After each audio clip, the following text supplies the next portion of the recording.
Well, I would prefer to deal with the IRS without having to end up in court. I mean, that's why I'm talking about. Well, give them what they need. If you give them that, and if you give them what they need, and see what happens. You don't try and control the outcome. If you're going to try and control the outcome, that's claiming ownership. Yeah, Well, at this very moment, I'm not sure how to give them what they need. ask them. How can I help you? They do it every day of the week. How can I help you? I'm here to help you. How can I help you, IRS? I'll give you everything you need, if I can. And possibility law is not required. Right. Okay. They'll settle the matter in the counter name as long as you don't claim ownership to it. I'm telling you, man. It's that simple. Okay. Well, you know, I have not experienced this myself yet.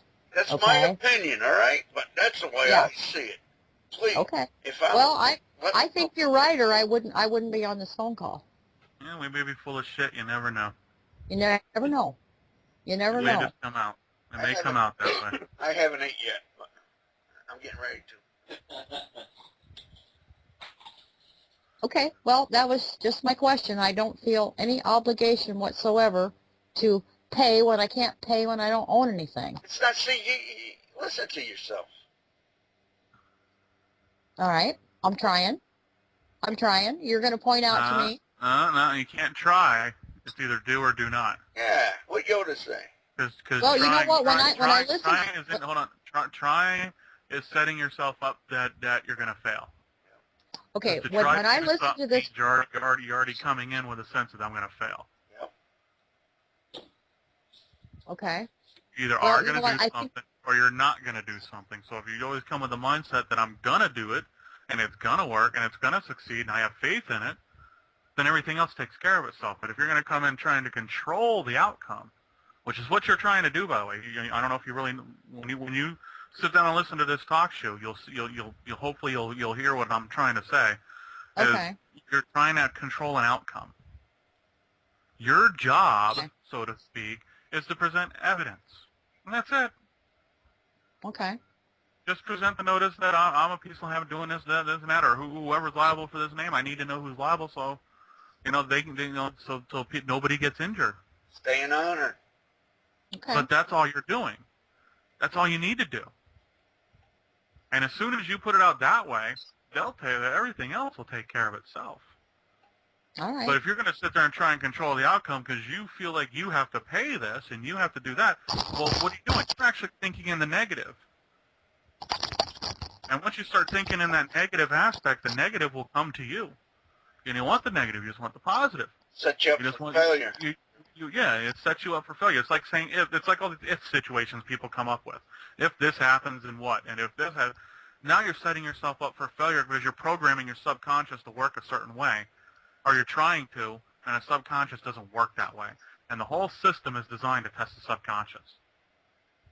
Okay, so if a person were, if somebody wanted to prepare for something, I don't care what it is, don't you always do your best to prepare? I mean, whether it be, deciding you're going to take a road. Wait a minute. Save us, will you?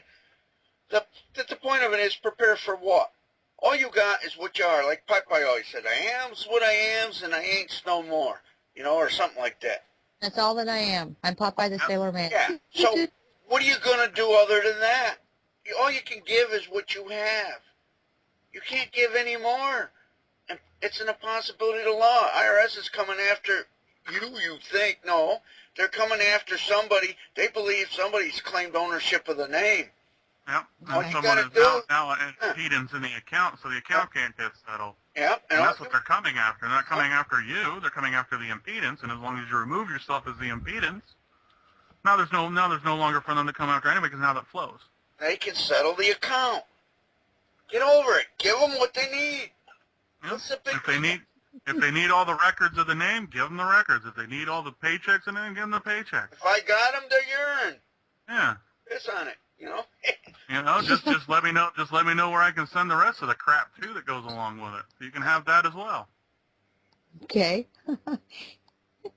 It's so easy to listen.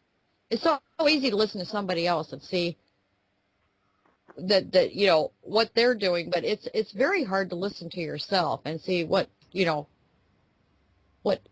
what you're saying yourself, you know. Well, whose fault Well, is you got to get in touch with that little whisper. Whose fault is it? Are you listening? And you're not going to assign blame again, are you? No, I'm asking a question. Says, Well, I don't care whose fault it is. well, maybe you might want to start. The point of the matter is, are you listening to your heart, or are you listening to your ego and your emotions? Yep. Uh-huh. Letting your intellect and trying to rationalize everything. Right. Who has control of your decisions? Me. Yeah, and what is it? The ego, the intellect, and your emotions, or is it the heart?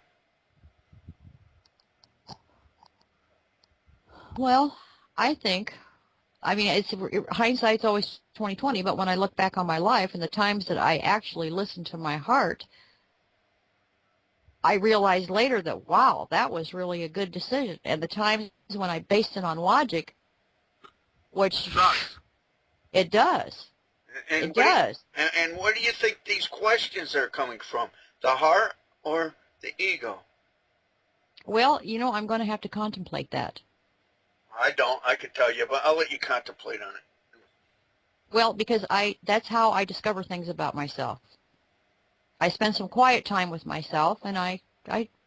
That inner alien, myself. man. Yep. Gotta get that little inner alien talking to you. Yep, there you go. Yeah, and that's what I do. So, you know, it's difficult for me to do that while I'm on this phone call and listening to you guys, but I will have some quiet time later, and I will contemplate this. Well, and then maybe I'll be able to answer that question. Remember, your enemy hides the last place you're going to look.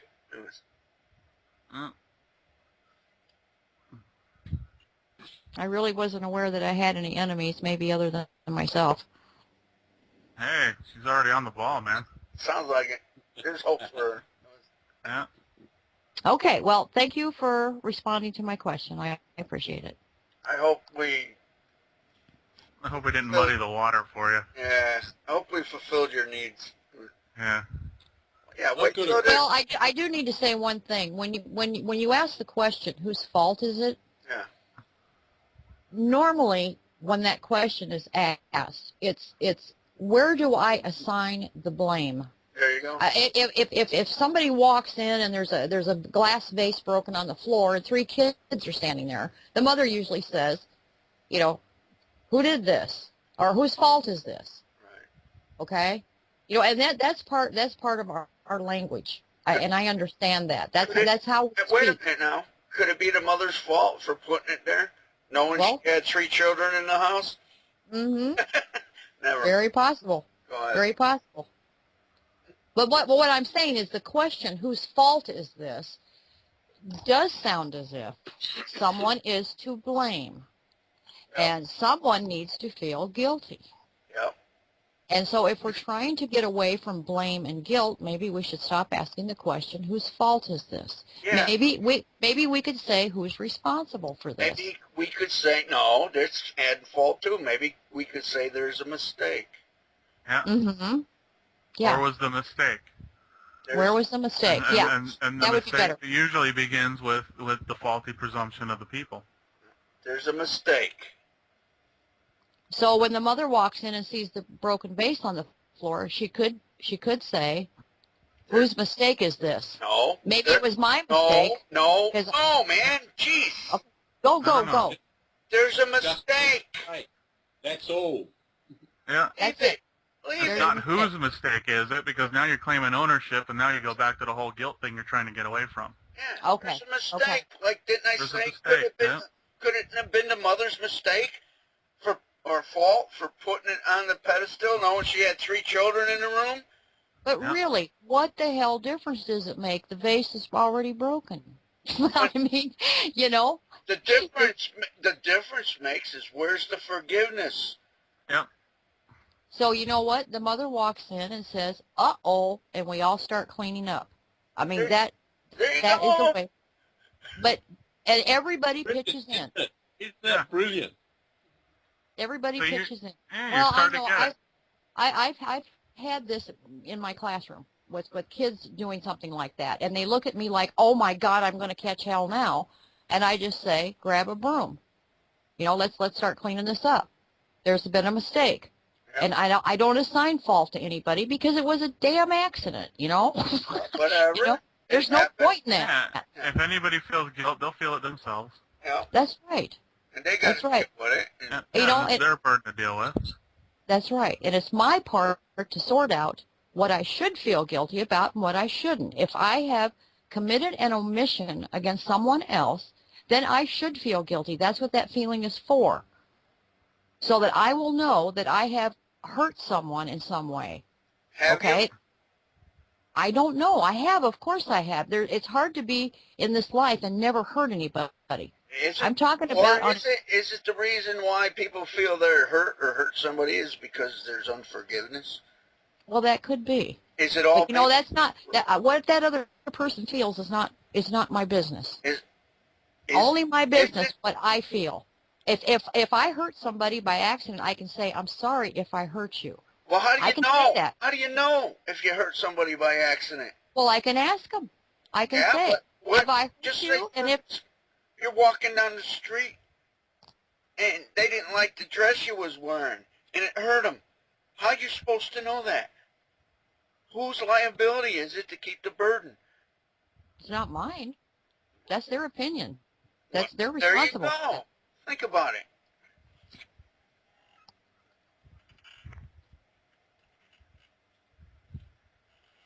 You're liable for what you choose to be liable for.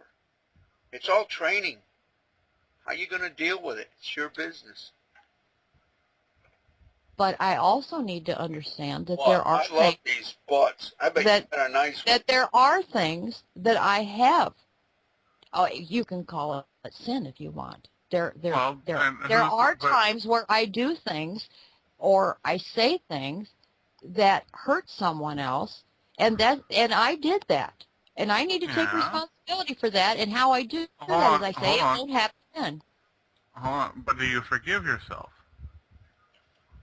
Do you ask the other person for forgiveness? Well, the first thing I got to do is forgive myself. And, you know, I can make amends to that other person. I can say, you know, I apologize for this. How can I make amends for it? I mean, that's my responsibility, to make amends. If I accidentally, you know, crash into my neighbor's garage, I can't just say, I'm sorry. I have to say my action has caused you harm, and I will make amends. How much do I, you know, whatever, what can I do to make up for this? I got a call. Hey, I got a burden to put on you. You there? Okay. It's Who are you talking to? You. Okay. Who's you? You're learning. How about scamp? Does that help? Okay, that helps. Then you can call me. It's people like you to make me drink, okay? Nobody makes you do anything. Nobody makes you do anything, honey. Well, now there you go. Now, you know, you go all through all this bullshit, and then I turn around and say something like that, and then nobody makes you do anything. Duh. Well, you make me sad. No, I'm just kidding. Sad. Oh. I'm just teasing. Y'all make me want to go swimming. Yeah. No, really, I'm gonna get out of here and go hit the pool. Yeah, I'm gonna get out of here too. Thanks for joining us, Boris. Yeah. Scamp. Thank you, guys. It's been Y'all fun. take it easy. Hopefully it helps you in your ventures there, Scamp. Thank you. I believe that I have been helped, but I haven't assimilated this yet. So. Hey, you know something? The ones that don't help themselves are truly helpless. Yeah. Another Batman quote. Write that one down. I've got it written down right here. I still think the best Batman's quote: "If you ain't gonna do it drunk, if you can't do it drunk, you ain't ever gonna do it sober." No, it's if you can't do it drunk, what makes you think you're gonna do it sober? Yeah. I got something I want to run by us when you got time. We don't need to do it now, though. Well, when do we need to do it there, Charlie? I was just going to. I got a rates notice and. What notice? Council rates, council tax. I think they probably call it over there. Yeah. We call it a rates notice for the property. Yeah. And I just wanted to go and have a go at this with that. I noticed your notice, and I hope you noticed my notice. I'm a peaceful inhabitant, and I believe,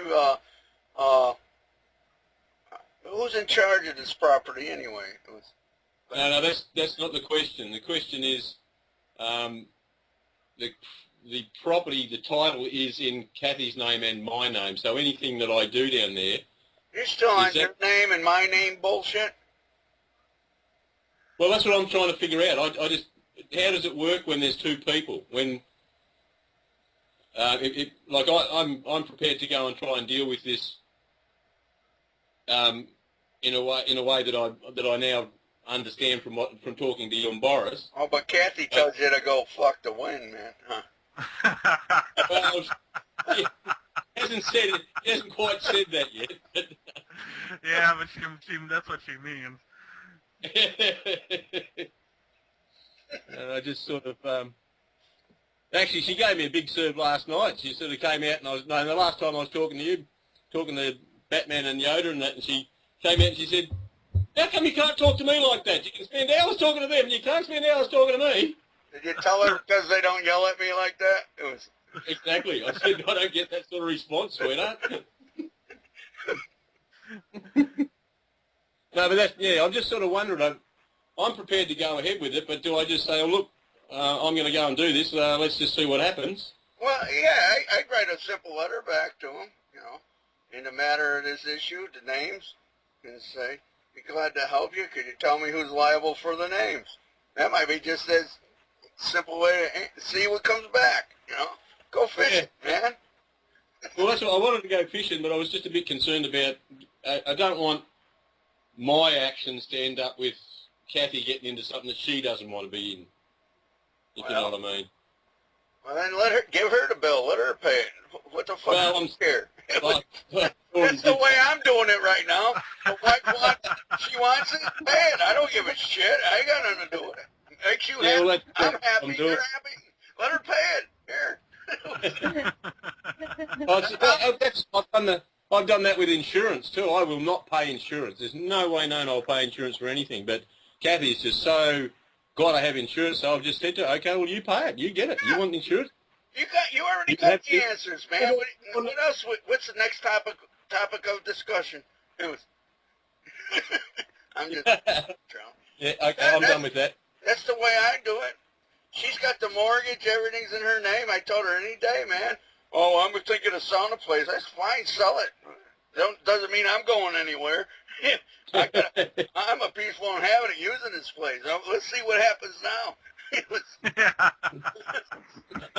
the way I look at it. Wouldn't that be a piss off though? You've spent all the years and years and years paying for stuff, so you decide you're going to try and sell it. So you do, you bugger off, and you end up with nothing, and the other party just stays there.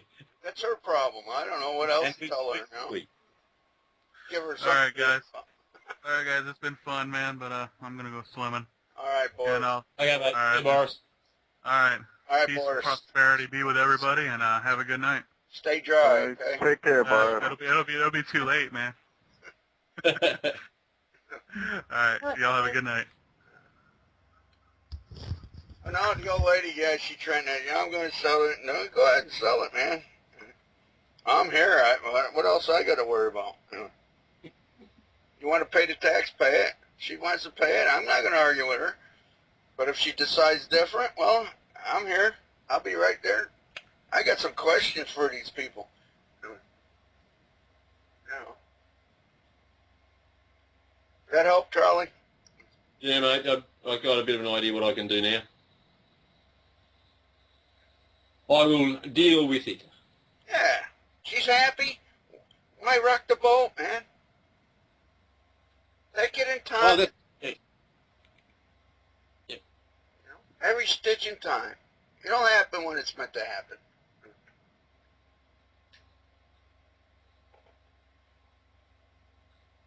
Very true.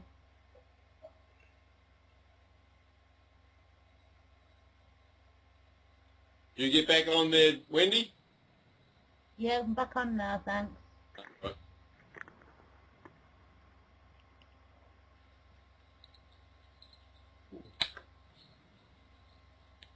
Must be early over there, mustn't it?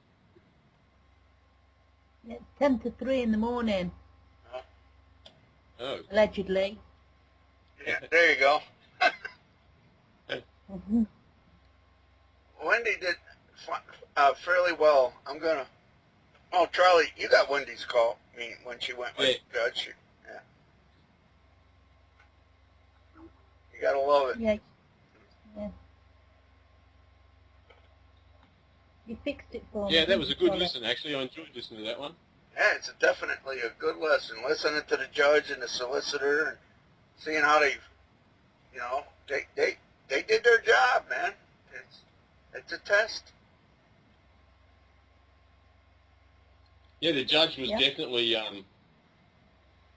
well, it seemed like he was not trying to be overbearing or anything. He seemed to be trying to be genuinely helpful. He's just making offers. You want to see, you know, he made statements, and if you accepted his opinion, who's the problem? Yeah, it's a real good lesson in how you really got to stay on the ball, even though I'm starting to believe in this, or starting to accept the fact that I really do have to just leave it to my heart and just get in there and go for it. You still got to think, don't you? You still... No. Well, you got to think to an extent, but the problem is your heart already believes it. It's the mind that's telling you you don't. Third floor, Charlie.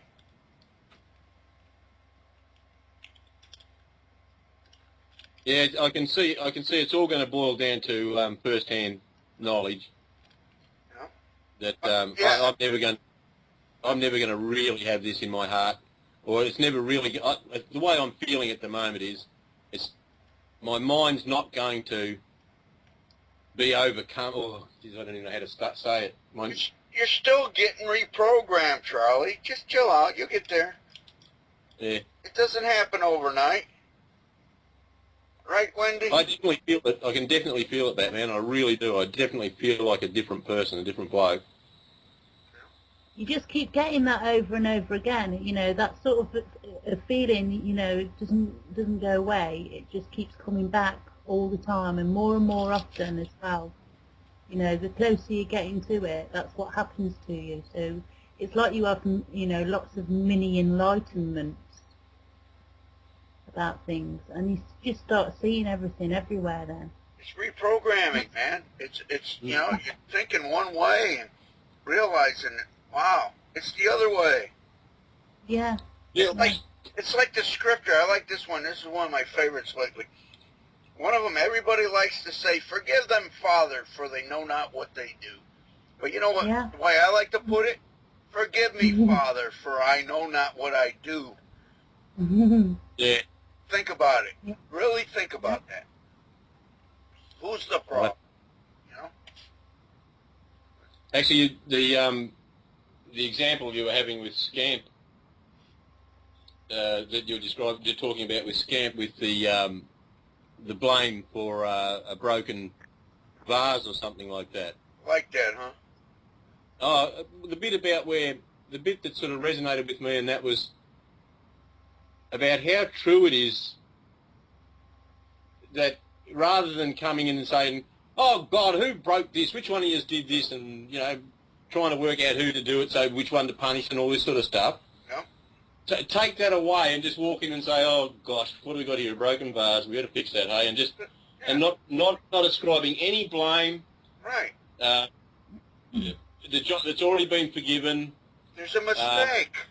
Yeah, and I actually got a tingle when I listened to you talking about that. I actually had a warm tingle go through me because I sort of felt, oh yeah, I know what that means. It's like, yeah, that's just so true because the person, and then Boris or one of you said something about the person who did do it will be feeling the guilt anyway. You don't need to make them feel guilty, or you can't make them feel guilty. They already do, and that's. You know, not that I'm saying guilt's important, but at least that's happened without you having to do anything and without it being something that everybody's had to deal with as a serious issue. When it's not, it's just okay.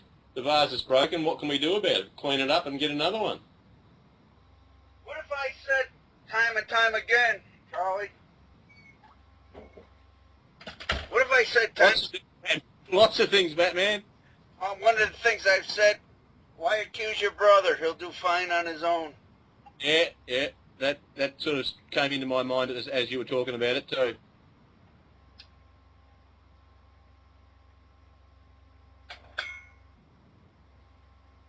It's all good.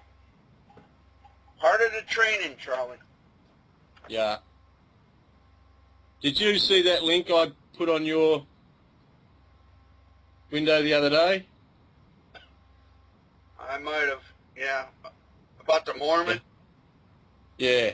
I went to that site and I ain't signing up. If you Oh, no, I wouldn't sign up. I wouldn't sign up for anything, but the actual video, dead set, I reckon it's definitely worth a listen. I mean, the guy is just so calm. He describes his own situation. He nearly died on 4 or 5 occasions from what happened to him. But just some of the stuff that he says, I mean, I think that there's... I don't know, once I discovered he was a Mormon and he was pushing that a little bit, it put me off a little bit. But the actual descriptions of just how dairy products and all that other stuff kills you, and it's just, I really reckon it's worth I reckon you'd really get something from it. I mean, I know I'm surmising stuff there, but I really do think you would. Yeah, well. I certainly did. I mean, some of the stuff that I've always believed that far better to eat honey than white sugar, and now I actually believe the opposite when I sort of started thinking about what he said and started looking at what's actually happening, and just other little things that he mentioned that, okay, one or two totally blew me away. What sort of animal is a chicken? Is it I know it's a bird, but is it a vegetarian, a carnivore? What sort of animal is it? It's a bug eater. Yeah, it's actually a carnivore. They're a member of the condor family.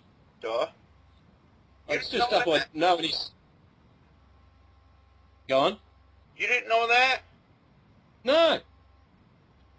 No, some of the stuff he mentioned to me, I just totally blew me away. It's just stuff that and the way he actually applies scripture to it is, he uses some of the same scripture as you do applied to the law, and he just applies it to food and health and the way you look after your body. And it's, I just found it dead set. It's 2 and 3/4 hours long, but I was just glued to it for the whole nearly 3 hours. He's just a simple sort of a fella who used to be a big dairy farmer, used to keep bees and all that sort of stuff. So he's actually got first-hand knowledge of all those bits and pieces. And then because of what happened to him, he's gone and studied deeply into how these things affect us and how it's... I know I'm getting off the track here. It's a bit of a health thing, but yeah, I reckon it's worth having a look at. You think, I'm telling you, it's your state of mind. Yeah, that's your mind, yeah. Great. That's very important. Yeah, I understand that too. I mean, and I agree with that 100% too, but I still think that your body's a temple, and aren't we charged with looking after that temple like we are looking after the planet? I got gypped. All I got is a tent. But if you think that way, then your body will be in protection mode. Yep. It's all these so-called chemtrails and all this shit. I'm telling you something. Yeah. First of all, we're going to die anyway, allegedly.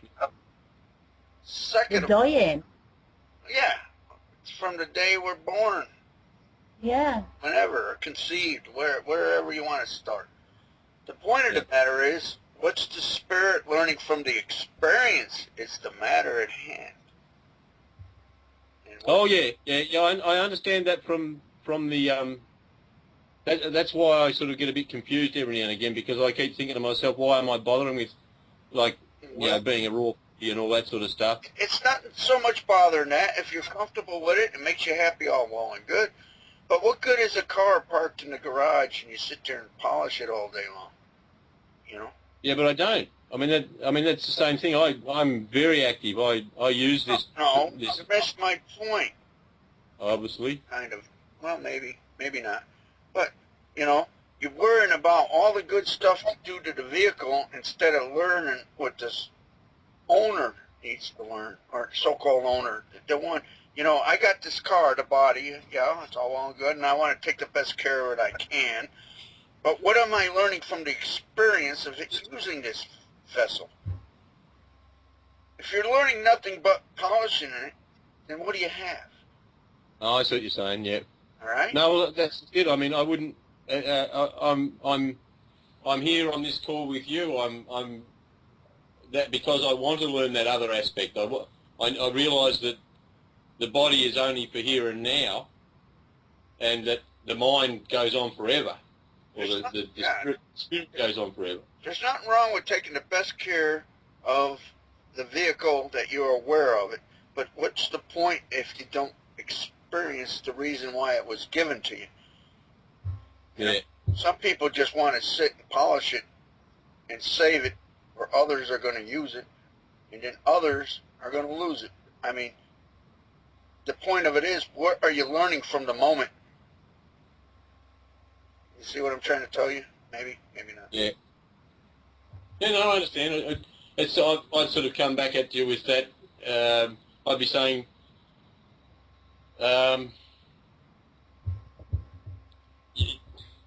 you and Boris seem to have, I nearly said transcended, but you seem to have, it's part of you now. Where like Scamp before was kept falling in, like I keep falling in. Actually, everybody I hear talking to you keeps falling into those old traps that we're trying to get out of. You guys seem to have gone past that, and that's where I want to get to. But by the same token, I can hear you sometimes coughing and stuff like that, and I sort of think, well, you know, and you've even admitted yourself that you're not as fit and healthy as you'd like to be, which means that it's. I'm a worthless piece of shit, buddy. There's no doubt. State of mind. Hey? Oh.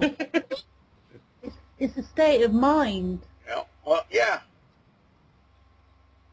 That's all it is, you know. It doesn't matter how much you drink. You see people who, you know, they live to a really old age and they abuse their body and completely for years and years and donkey's years, and they defy medical science and everything. Yeah. Yeah, and I bet you can name probably name 10 of them.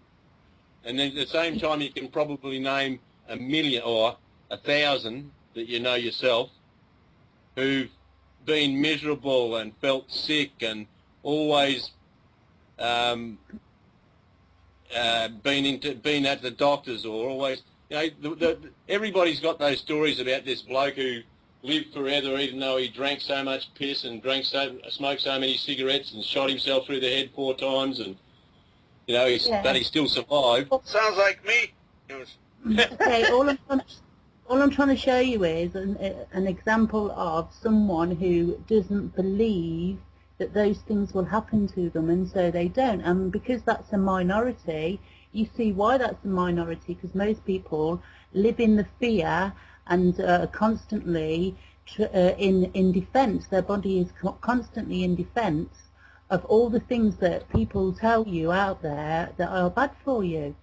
And if you don't have that belief, if you don't look at all of those things and you just, you know, like you say, in the moment you do whatever you want, or eat what you need, you know, what's around you or what you fancy eating, because you're just doing, you know, things that are a necessity to life, and you're not thinking about it and you're not worrying about it, nothing will happen to you because you're not in stress, because all of that will only happen to you when you're in stress. Stress is a very dangerous thing, in my opinion. It is. Yeah, look, I agree. I agree 100% that stress is a big, big part of it. But I still say that stress won't, like the human body's designed to live 120 years. Yeah. There's no doubt about that in my mind whatsoever. It is. Gorillas live for 100. The point of the matter is the body's designed to live eternally, okay? Yep. The point of the I'm matter 85 billion years old. The point of the matter is, how long did you sign up for? Yeah. Yeah, look, I'll probably give up on this because nobody wants to listen to it. I'm listening to you. I'm just telling you. Tell me I'm wrong. I've been where you are.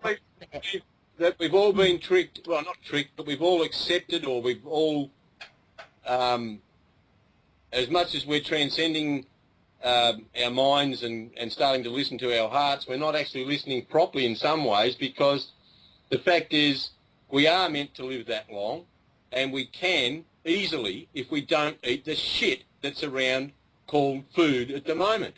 If you're meant to live... Tell me something, Charlie. If you're meant to live that long, how do you explain accidents?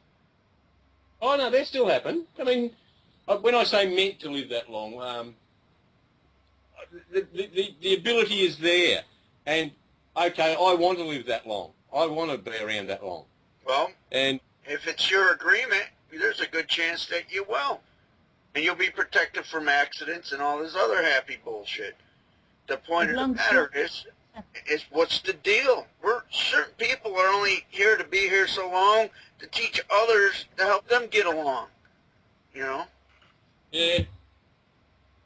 It just sort of seems to me it's like reneging on a responsibility to go on eating poison when there's...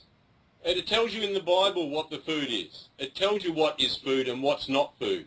And we are all eating what's not food. It tells people. It tells it in the Old Testament. In the New Testament, it tells you different.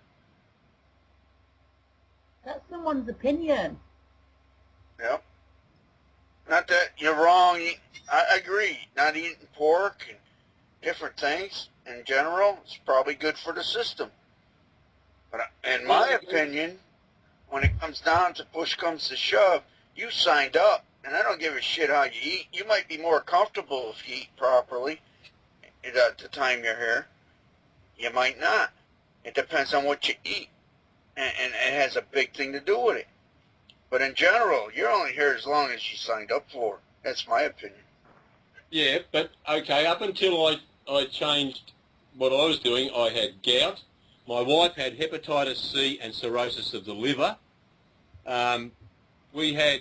We were just sickly, drugged out, heavy drinking survivors. We changed our diets. I no longer get gout. I no longer get any of the pain I used to get. I'm able to work long hours. Same with Kathy. She had hepatitis C. It's gone. She had cirrhosis of the liver. Her liver has rebuilt itself. Yep. I mean, these things happen. I mean, I know there's faith involved there too, because we believed. We believed what we were doing. I know what you're saying. Exactly. You got choices. Yeah. And what yeah, and I sort of think that it is part of the spiritual thing, because, okay, most of the things that we don't eat are animal products. And like the bloke in that video I was talking about, when he came to after his fourth operation that he was told he was not going to survive, and the first person he asked for was a nutritionist, and his first words were to her, "Nothing is to die so that I can live." And I think that's getting towards the spiritual side of it, because it's just, unless you live like the Hopi Indians are totally vegetarian, but some of the other Indians, the Dakota and stuff like that, they grow crops and they do keep animals for when there's no food around. But if they ever have to kill an animal, it's a big ritual, and they give thanks and praise for that animal before they kill it. Whereas, you know, here people go and sit down in the McDonald's. Like I said the other day, if they had to kill it themselves, would they eat it? Probably not. point of the matter is, though, I'm sorry, go ahead there. Sorry, or even if they just saw that happening. Yeah. Here's the point, though. Are you going to sit around and eat rocks the rest of your life? Or isn't it true that something has to die in order for you to eat? That was my question too, because the plant is alive too. But And you're we're actually all eating it alive. The good thing about eating fruit and vegetables and stuff like that is you're actually eating them still alive. They're still live foods. Anything that won't go off, that stays preserved, is poison. I never tried eating a live animal. That's a thought. But we're all carbon. We're all the same. Yeah. Everything's carbon and everything's the same. Everything's a cell. So. Oh yeah, I believe in the cells, but I do. I suppose I'm sort of being arbitrary here, in as much as I'm making a distinction between animal and plant life. Here's a thought to consider. Once you come in tone and in harmony, do you really have to eat anymore? Yeah, actually, have you seen that guy? I've got a couple of videos of this bloke who reckons he's 86, 87 years old, and he reckons he has not eaten a thing since he was 7 years old. Yeah. Or 8. See? Who am I to argue? But it's something to think about. Oh yeah. Did you know? Yeah, Did you know that they did? They followed him for 6 days. yeah I saw the video. Yeah, and then they pulled it, didn't they? At the end, they didn't carry on because they said it was too dangerous. You know, because they say you can't live without food for 6 days. After 6 days. Bullshit. So they pulled it before that theory or whatever, you know. Water. Now, water you got to watch, so they tell me. I drink water. But food, you'd be surprised how long you can go without food. Yeah. Yeah, I agree with that too. I agree. But scientists will have you believe that, you know, it's 6 days. That's why I ask people, you believe everything people tell you? How do you know? What evidence have you got? There you go, man. That's all you had to ask the judge a couple times there in that little audio you were kind enough to enlighten us with. If you laid that on the judge, he was reading from a piece of paper. Yeah. One question to that judge. Judge, well, all sounds good to me, but what evidence do you have? What first-hand knowledge do you have that any of that's true? Yeah. So. And that any of it applies to me. Well, just ask that one question, though.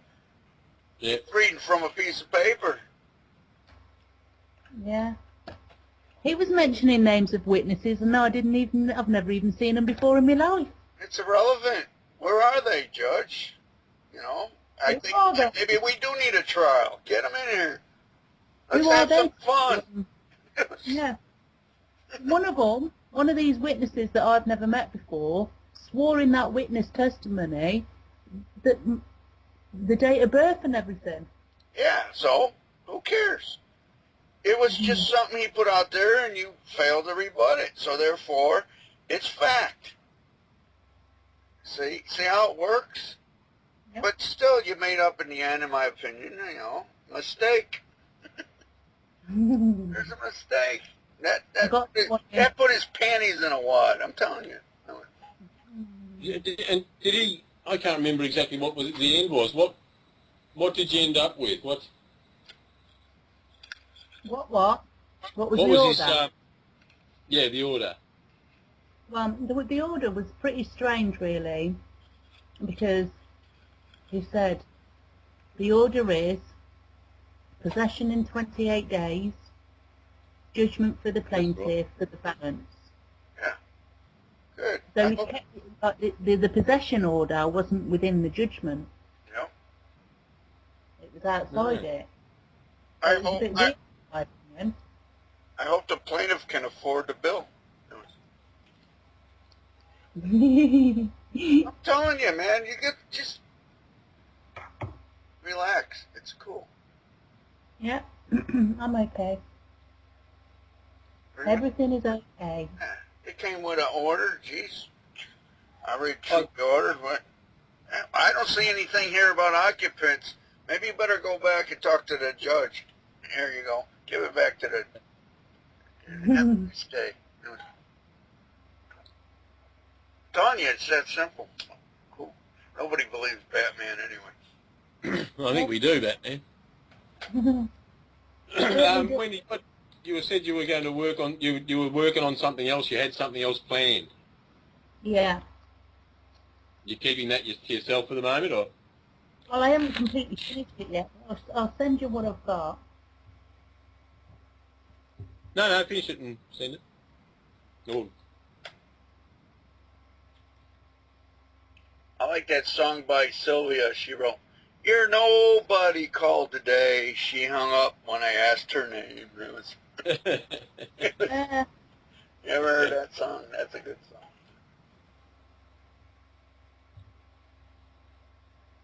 I'll find the thing again now. Hold on.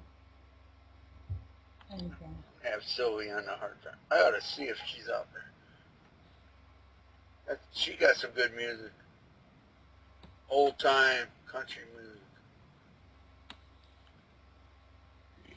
Oh, excuse me. Why, you fart? Built. Are you emitting greenhouse gases? I just did, I'm afraid. Oh, Jesus, they'll tax me for that now, won't they? Yeah, I want to be careful there.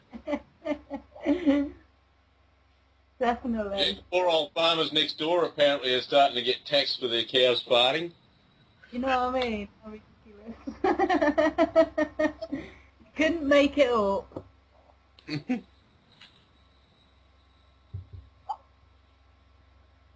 Okay, I just sent that to you.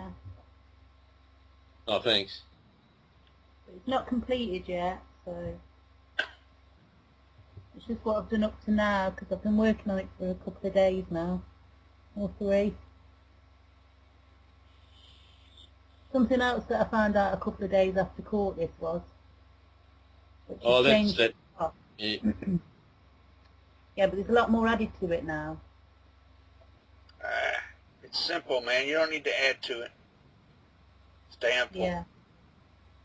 Just to, just a few more examples, really, not for the content. Did you send it to the call, or how do you do that? Or did I get it already? It's just Mr. Nobody versus Mr. None? Or... Mr. No One, yeah. Just a bit more added onto that one, that No One document. Yeah.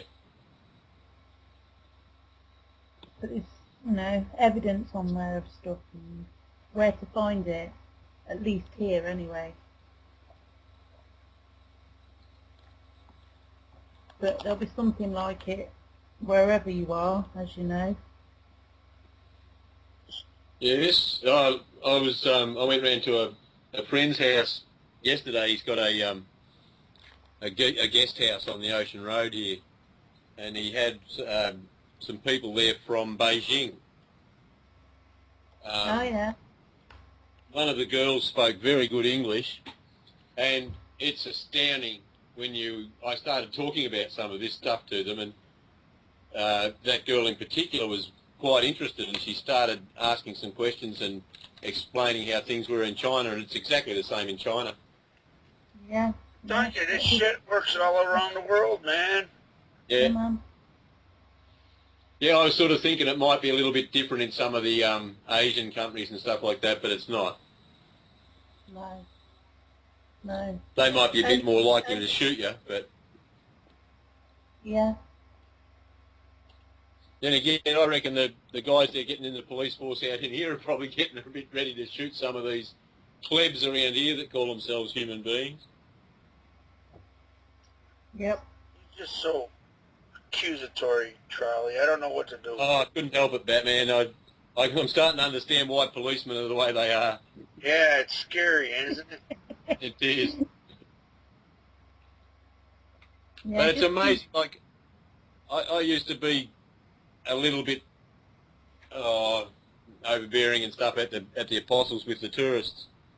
But now since I've been talking to you guys, I really do go there and I try to think, okay, stop thinking with your heart, stop thinking with your ego, just try and be a helpful human being. You're here the role you're playing today is as somebody to help these people enjoy this experience, just do that. Just try and help them. Yeah. And it's made a hell of a difference to the way my workday goes. It really has. I come home from work feeling much better than I used to. Yeah. Fun. Yeah, it is fun. Mm. The more you feel like that, the more that it will be attractive to you as well. Yes. Yeah.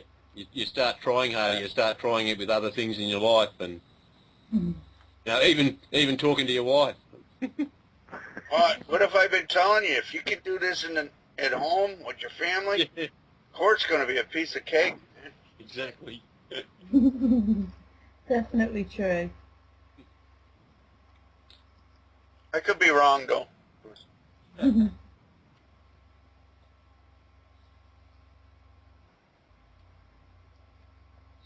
It's funny too, I was talking to a mate of mine yesterday or the day before, and I'd just been watching some stuff on the internet about how there's a few scientists, quite a few scientists in fact, who say that our universe is not or our solar system's not heliocentric, that it's geocentric, that the sun's spinning around the Earth, not the Earth spinning around the sun. And I expected this bloke to just tell me to go to buggery and don't talk shit. And he came out with, yeah, I've known that for years. As though he actually believes it. He's totally convinced that the Earth is, the sun spins around the Earth, not the Earth spins around the sun. Could be. I honestly don't know. I honestly do not know. All my life I've totally believed all I've been taught by science. And now... Everything. Hey? About the name, about everything that you've been taught. How do you know? What evidence have you got? You don't know anything but what people have told you mostly. What first-hand knowledge do you have? Yeah. It's all hearsay as far as I can remember. Apparently, it's possible that I've been out there and had a good look, but I don't remember. That's it. So we truly we don't know anything. No. So how can we answer any questions? Good question. That's the beauty of the courtroom. Yeah. And isn't it funny how people get so upset about being asked questions? Oh yeah. Why you're being I like to say uncooperative. How am I being uncooperative? How can I answer your question if I don't understand your question? I'm just asking questions so I can understand your question. How am I uncooperative? You're uncooperative, or whatever.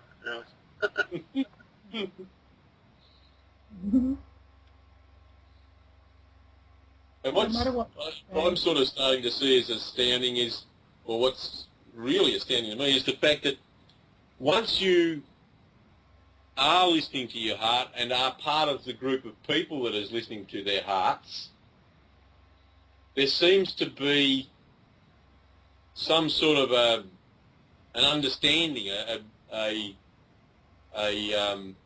ease of communicating that doesn't appear to the other guys who come into it and who are still trying to not so much discredit the idea that you can listen to your heart or that your heart can actually talk to you, that they're still always trying to say things like, they're always trying to put it in terms of logic or reasoning. They don't understand the concept of faith. And I did say, I'm only just getting it. Faith is one thing that Jesus, if people used to tell me that they had faith in something, I used to call them morons, dickheads, idiots. And now I realise who was the moron, dickhead, idiot, and still is. Be humble about what your beliefs have been in the past, haven't you? You know, it really humbles you. Yeah, it really does. But at the same time, empowers you. Yeah, absolutely, yeah. Because you're letting go. You feel the humbling. feel proud of the humbling. Yeah. Well, I do anyway. That's my experience. Yeah. Yeah, so what makes you any better than the people you think now that they don't know? Huh? Yeah. Yeah, I'm probably not trying to say I'm better. I'm just trying to say, or that one's better than, well, I suppose I do believe that, but I probably shouldn't. But They're I just all just, in parts of their journey, you know. They're just not all at the same place. yeah. We're not all on the same place. We're in a circle. And we've all got tools that we work with in life that we've learned, and, you know, they're different. And so people can only do what they've got the tools for until they wake up and start listening to their heart. Well, have we woke up yet? Or Not are we still completely. learning, huh? Yeah, I'm still with. Maybe we got it totally fucked up. Yeah, we might all only still be on page 1. Yep, Yeah. we're on page 2. It's just that we think we know better than they do. Now who's the one who got the problem? Yep. Humble yourselves. I say you always stay a bit, like in the movie Revolver, man.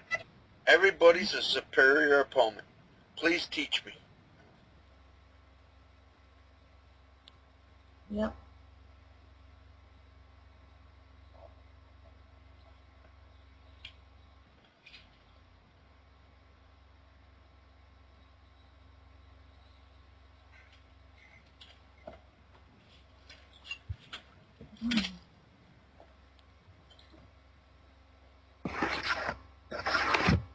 But seriously, Trolley, I don't pay attention to all that stuff now about your health. Well, not necessarily, you know, I don't just not pay attention, but, you know, I'm taking it out of my life because I know it's not relevant.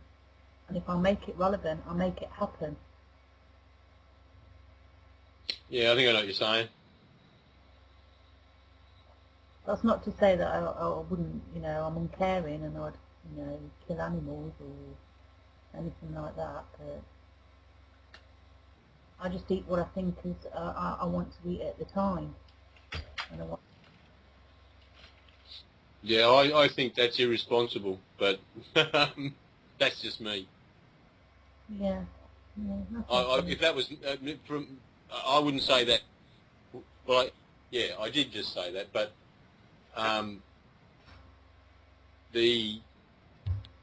I think where I'd like to be, what I'd like to be able to say is, no, well, okay, well, yeah, go ahead, do what you do. What's best for you? I'll do what's best for me. It's and I think that's all you can do.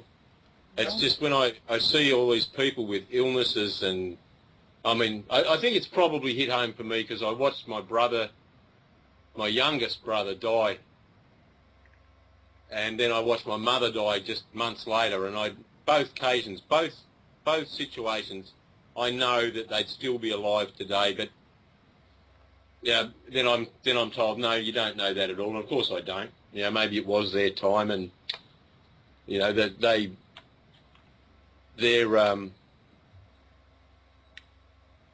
still have a bit of difficulty with that one. I still have a bit of difficulty with knowing that what actually happened to them happened through ignorance. And Was it, or was it maybe they was there to show you how ignorant you are?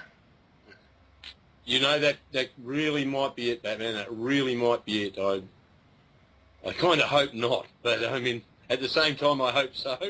It's, yeah. Thing of it is, you know, we come up with knowledge and we think we know all this shit. Like I try to tell people, man, this is just my opinion at the time. It could change tomorrow. Who knows what's going to happen to me? I could be totally off base with this idea. But I use the scriptures here and there. This is where I get my information. And, you know, what your heart tell you. You know, and move on. Yeah, and I keep, one of the problems I'm having is telling the difference between heart and head in some matters, because I sort of think, well, that's got to be about my heart because it was my family, my brother who I loved, and my mother who I loved. You know, all that sort of thing. I keep thinking, well, that's heart. I'm thinking, but then I think, no, I'm thinking logically that if they'd have done this and they'd done that and we'd done this and, you know, I'm still putting those sort of, I don't know what you call them. The vessel. You missed the vessel. But is the spirit still part of us no matter what we do about it? I tend to think so. Right, I still talk to my mother and my brother. What's the problem?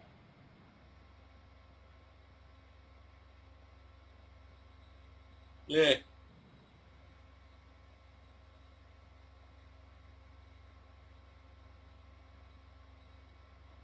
Yeah, I think I still do have a bit of confusion. Obviously we all do, but the one I'm struggling with at the moment is really knowing when it is my heart talking to me sometimes. Yeah. You don't got to remind me. I lost my boy, so I think. But did I? What was the purpose? Mm-hmm. I'm not supposed to. He's not supposed to die before I do. Did he? Where's the lesson in that? Yep, there you go. What are you going to do with it? What do you learn? Yeah. Yeah, well, that's a better way of looking at it, a better...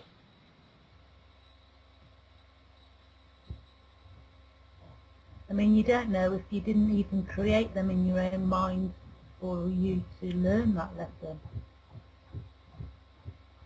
Yeah, it wouldn't be part of me. No. Where do we go from here? One day at a time. Live the moment. Yeah, Yep. one moment at a time. Oh, look, having all those cats around here and the other animals and stuff like that, I've just really started watching them.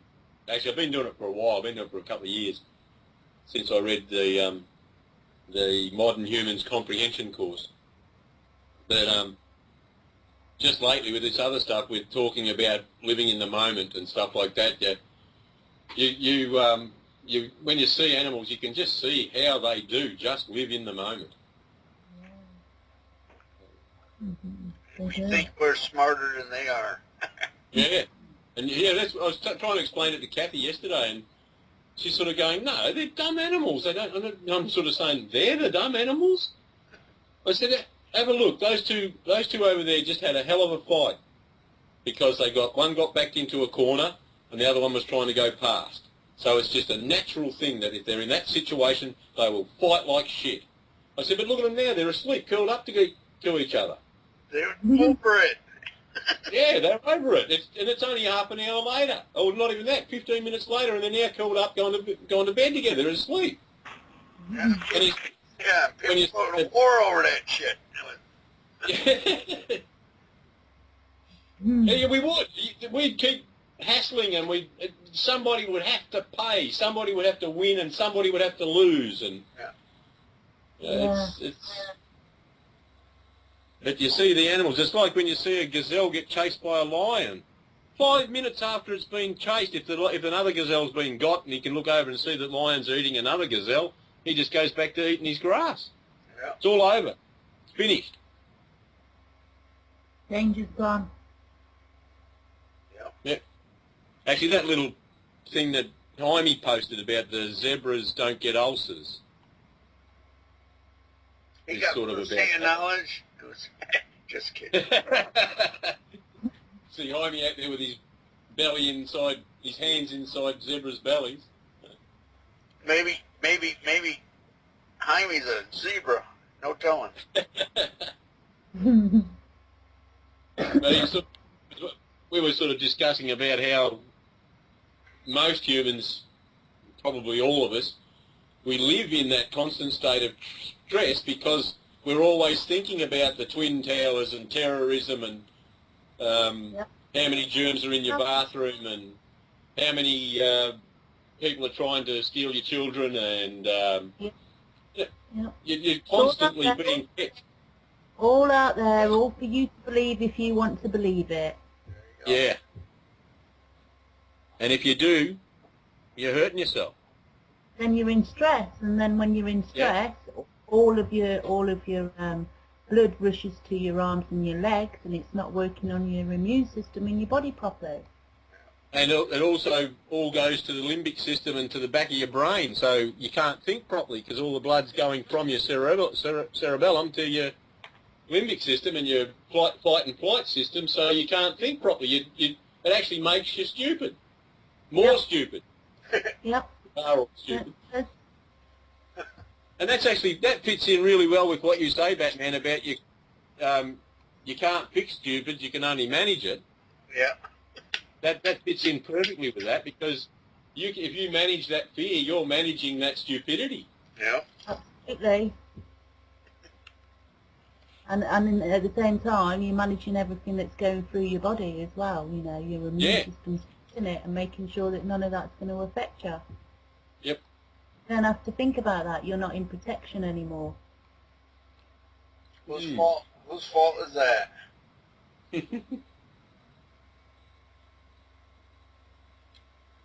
Who indeed? Still there, Jerome? I'm sorry. I only try to look at nice things these days.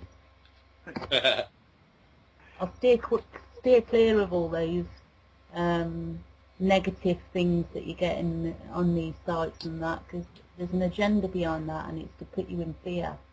No, the agenda is are you fool enough to believe it? Yeah, that's it. It's the test. You're pretty lucky if you can avoid looking at ugly things. I work at a tourist site with 5,000 humans going through it a day. I can't avoid them. Oh, see how you are? You know what I say? Thank you. You know what I say? There are no ugly women, just some prettier than others. I wasn't just talking about women either. They're all... Just find something positive in it, you know. There'll be something there that's amazing. It applies to the tourists too. There's no ugly tourists, just some prettier than others.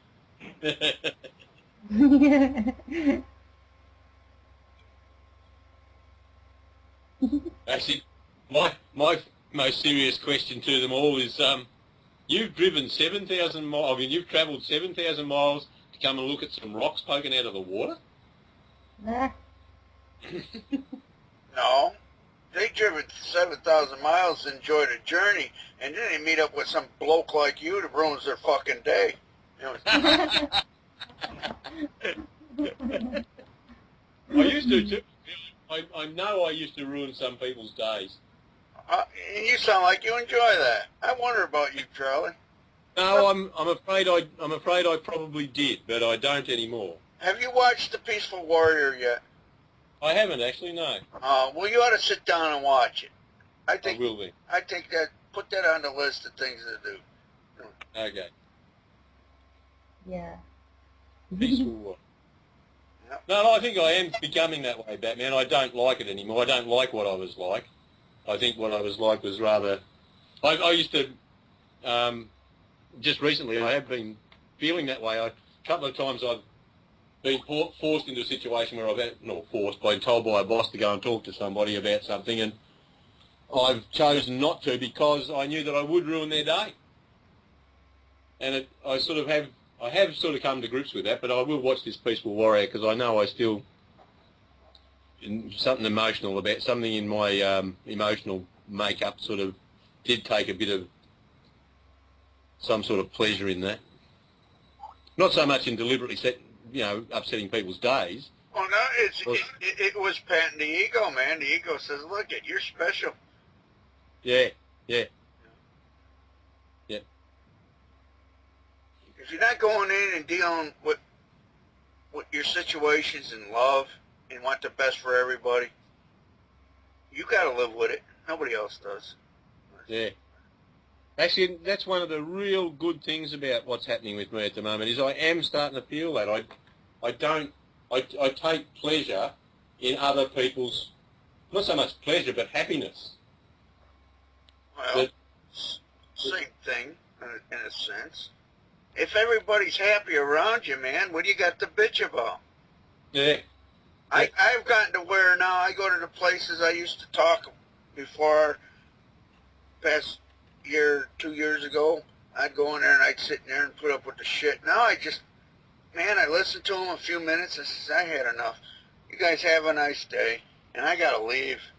I mean, they just don't want to be happy. I mean, hang around, you know? Let them have don't let me get in the way of their happiness and success. I just gotta get out of there, man. Yeah, I can understand that. You know, I bring out certain points. These guys claim to be Christians. And I said, you ever heard a part about he who has not a love of the truth will be sent strong delusions? Heck, they're one of the last ones on that list. You don't believe anybody, just ask them. I said, okay. And the government is only a reflection of the people. No, it can't be that. You know where I'm going with that? Okay.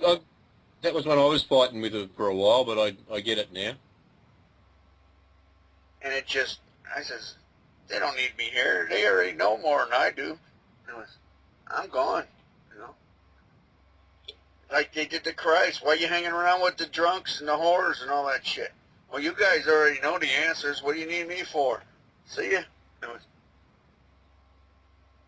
It's all in the Bible, man. It's, you know, don't mistake me for a Christian, please. But it gives it, you know. He who hath an ear, let him hear. Like Boris said, he who has an ear, let him see. Or how's he say? Eyes, whatever. But you know where I'm going with that. You just know. Yes. Knock the shit off your boots, man. Walk down the path. I planted some seeds. They don't want to hear it. It's not my problem. It's theirs. They got to live with it. Yeah, I think I'm getting there a bit too, Batman. I sort of go in occasionally, and like you said, you notice that I sometimes seem a little bit haughty, or. Oh no, not you, Charlie. Gee. I nearly said fuck off, Batman, but I didn't. I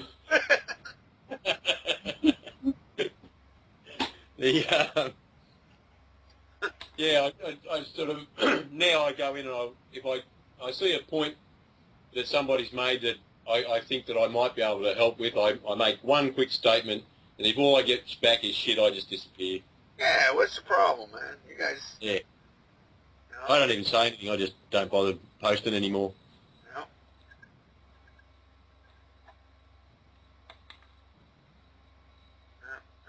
It takes time, man. I'd knock myself out trying this shit.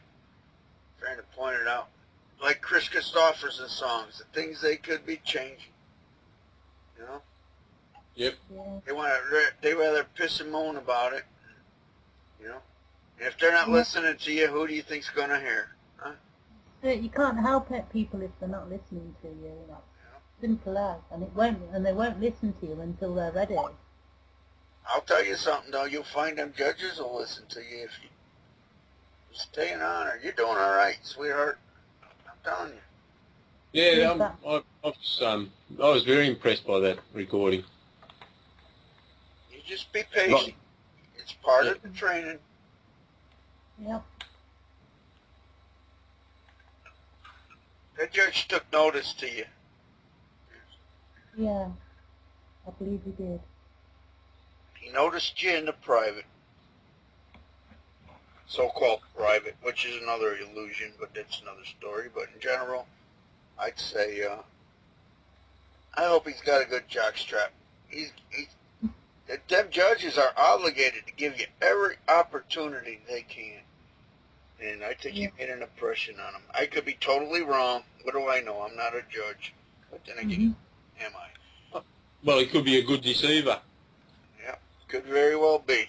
I might be an agent provocateur, or whatever they call them, No, but... As all could be. What's that? They're, As all of us could be. yeah, thank you. Don't feel so bad. I'm in good company now, huh?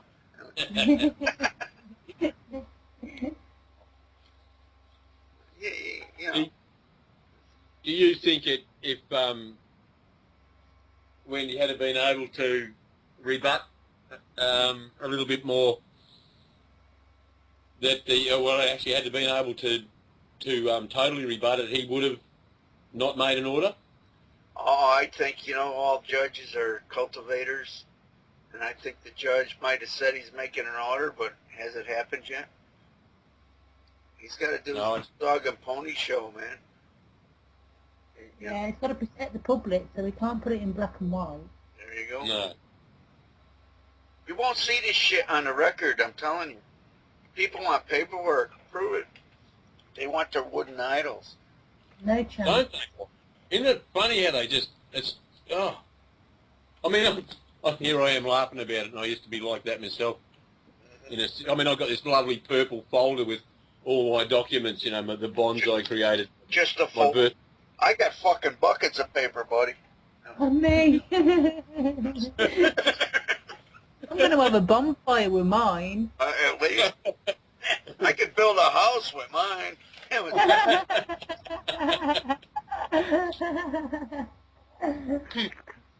I got a couple of garages I can build with mine on the side of that house. There you go. Oh, good day. Home. There you go, mate. Hey, Batman. Hey, what?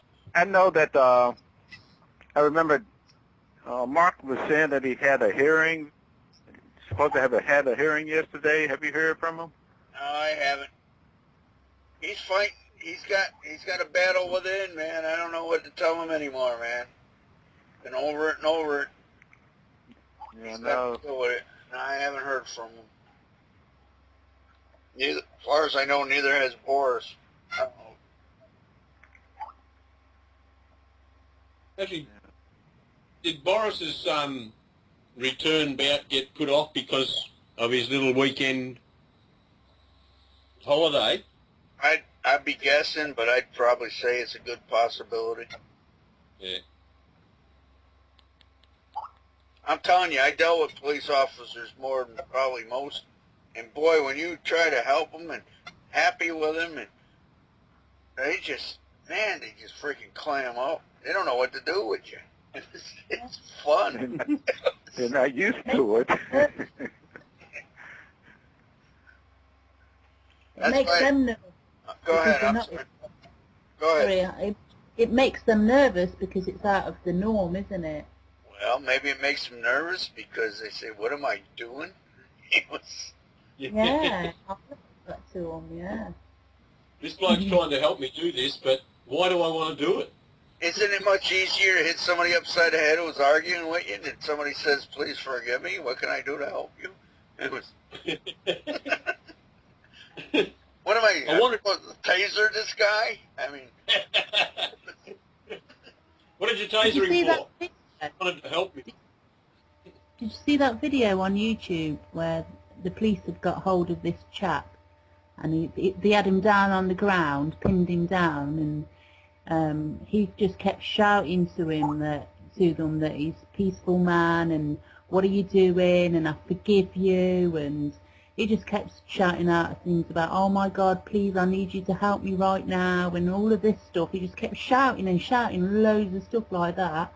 And the police officers, you know, slowly they just let their grip go and sort of stood up, and then he got up and ran, and they chased him for a little while, but then just stopped and let him go. Imagine that. Yeah, it's on YouTube. I'll find it and I'll post it to you. Yeah, I would think to see that. It sounds interesting. You know, if he's really good. I wouldn't even ran. But it was. He did though. He ran. Funny. Isn't he? Telling you, it's, you know, you identified yourself. I'm peaceful. I'm an inhabitant. What more can I do for you? They got a problem with that. And I told him I didn't understand, you know, about the name really. Yeah, oh, you did fine. In general, there's a lot of, you know, I've got experience with these guys, and I see things the judge said and led you down the path, but in the end, if I'm not mistaken, you brought up a mistake again. It's a whole new ball game, man. I don't give a shit what happened before that. Judge knows that. And he didn't want to go over it again. No. He got the message. He said thank you for that. I'm sorry, what is that? He replied, when I said that, he replied, thank you for that. Yep. You helped made his decision easy. That could very well be. I got to listen to that again. Yeah, I was just thinking the same thing. I've got to have another listen to that. Yeah, the reason why I know is because I listened to it, you know, bit by bit and wrote down every word that was said. You know, so I made sure I kept going back and listening to everything, so I got written down every word that was said, you see, and so it's all on the transcript, and I'm typing it up now, so I'll pass that to you as well. The judge, I'm telling you, these judges are honorable, man. I don't know. Call me a liar or whatever, I don't care. But my opinion, you're an honor, they're an honor. Yeah, I think so, I believe that. That's my belief, and I'm sticking to it. Hey,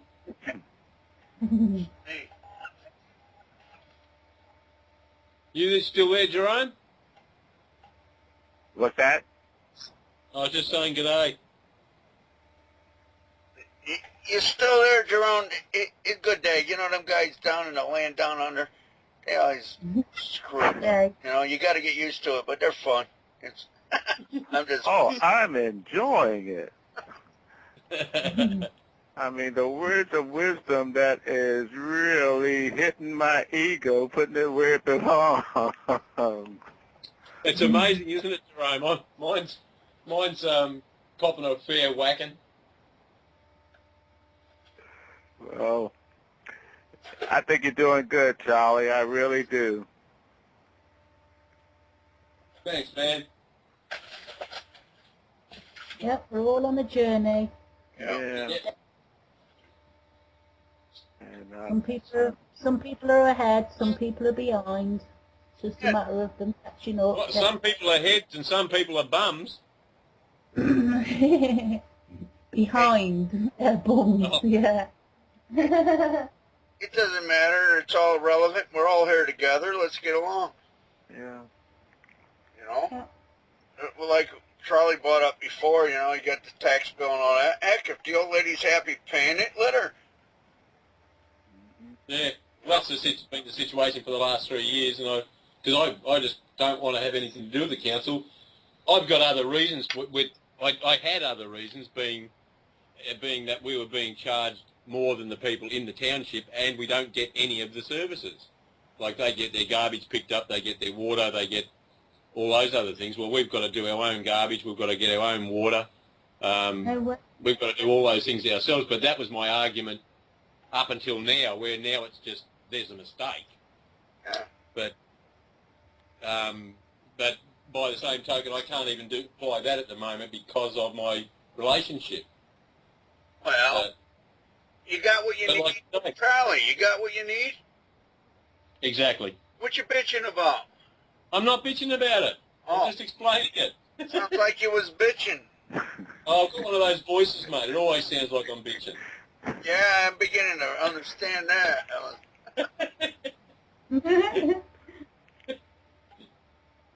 But no, she's happy with it. Let her be happy. Like I told the old lady, she wants to quit work.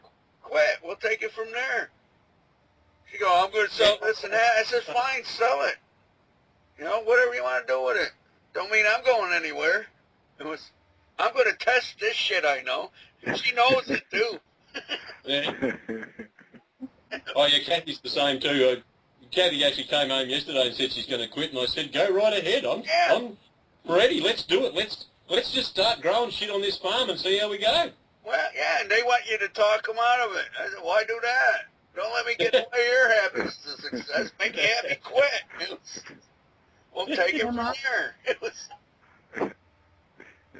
You ever realize you can't win either way? Oh, no.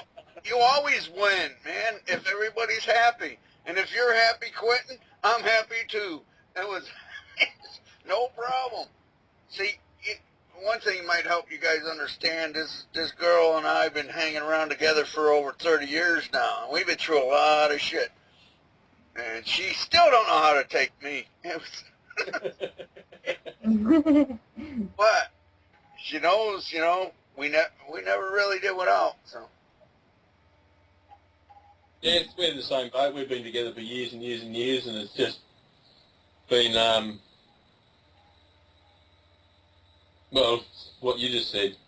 Yeah. She wants to do it. I'm game. She plays, you know, go ahead, quit. I'm selling the property. Sell it. Doesn't mean I'm going anywhere. It was, you know, no problem.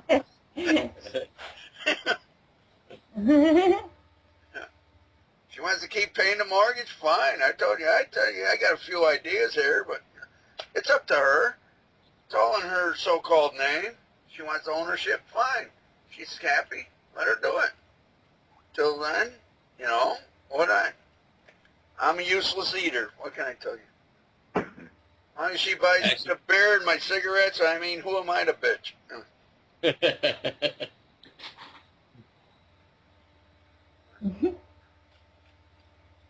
Yeah, I think if we had a mortgage, it might be a little bit different.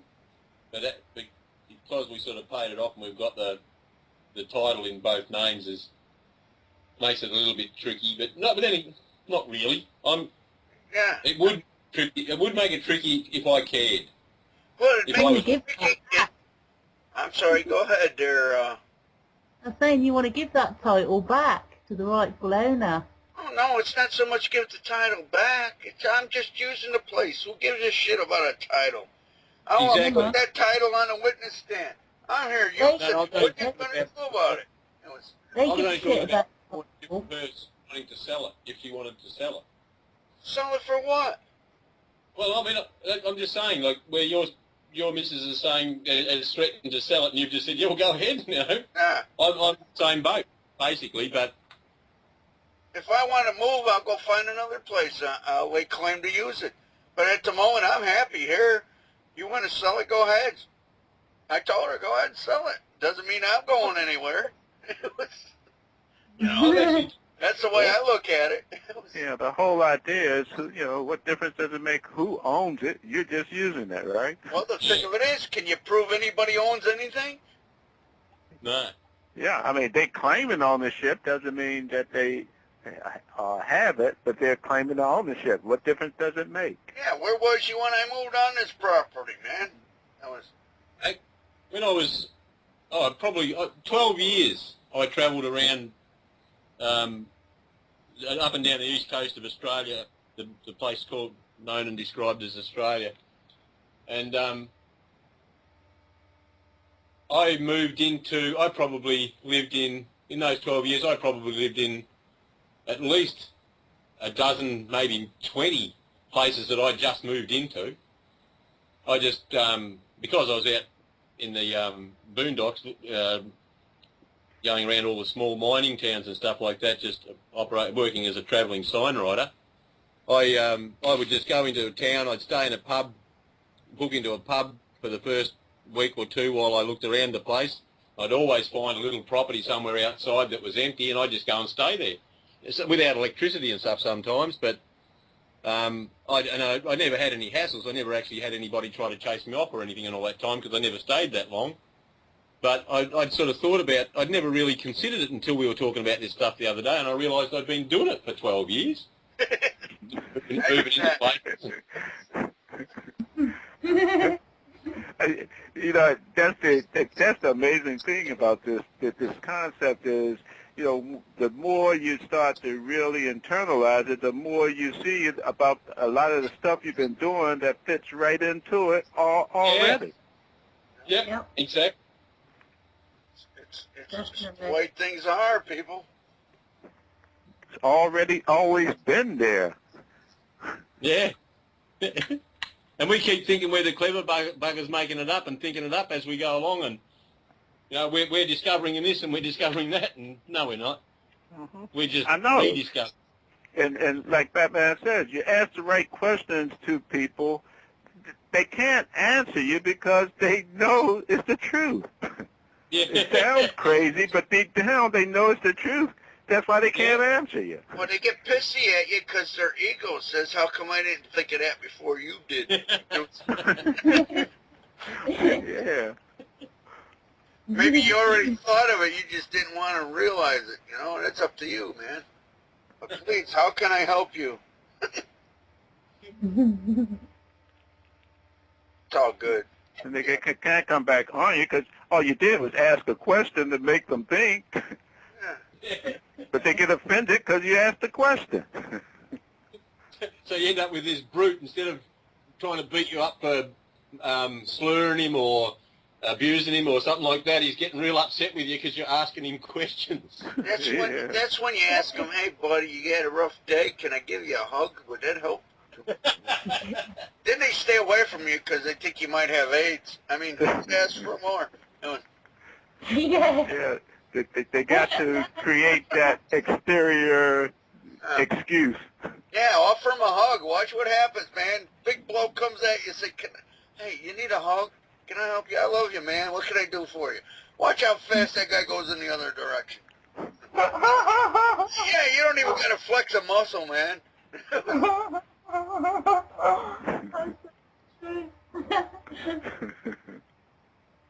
Think about it.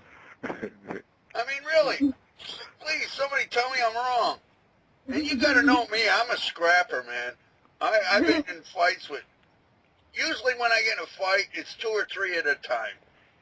And it's their fault. And they usually lose. But the point of it is, imagine that. You just say, hey, man, I love you. Let me give you a hug. You think they're going to want to fight you? Okay, so what's the response to a bloke who's across the other side of the table? Every time you glance up, it looks like he's staring at you. And the third time you glance up, he says, what are you looking at? Blow him a kiss. Love you. Pardon? You know what I used to say? What are you looking at? And I say, nothing much. Got a problem with that? Blow him a kiss, though. You love you, honey. What are you doing after the game? I think that might get taken the wrong way, Batman. Yeah, possibly. Well, that's his problem. Is it yours? Maybe. I know guys like to beat up on faggots, but you know something? You beat up on this one? Well, not that I'm a faggot, but they're going to have a problem. They just look at you strange. You show no fear. You love them. And I'm telling you something, man. They're not going to screw with you. My experience. Take it for... Not that I blow people kisses and tell them I love them, but I said, man, you really want to go there? It was like... Yeah, I've never blown kisses or anything, but I've been able to just give them that sort of smile, my broken tooth smile. In general, you know, when you don't show fear, they really think long and hard on it.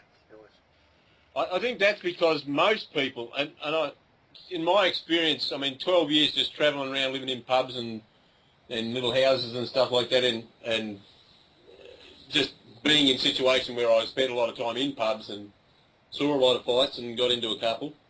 The thing I noticed overwhelmingly was that there were only 1 or 2% of them that had no fear.